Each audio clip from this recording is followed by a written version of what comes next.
You need to hear this if you're a breakfast lover. Let's dive into a delicious, heart-friendly morning meal that Americans adore. Today, we're whipping up a breakfast classic that's both tasty and good for your heart. Introducing the avocado toast with a twist.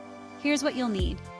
Whole grain bread for fiber, avocado for those healthy fats, cherry tomatoes for a burst of flavor, and a sprinkle of chia seeds for an omega-3 boost. First, toast your whole grain bread until it's golden and crispy.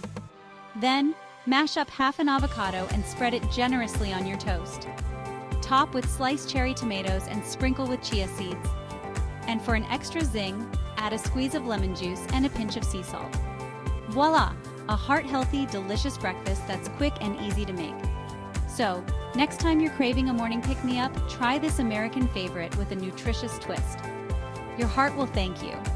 Don't forget to like, share, and subscribe for more yummy and healthy recipes. See you next time, breakfast champions.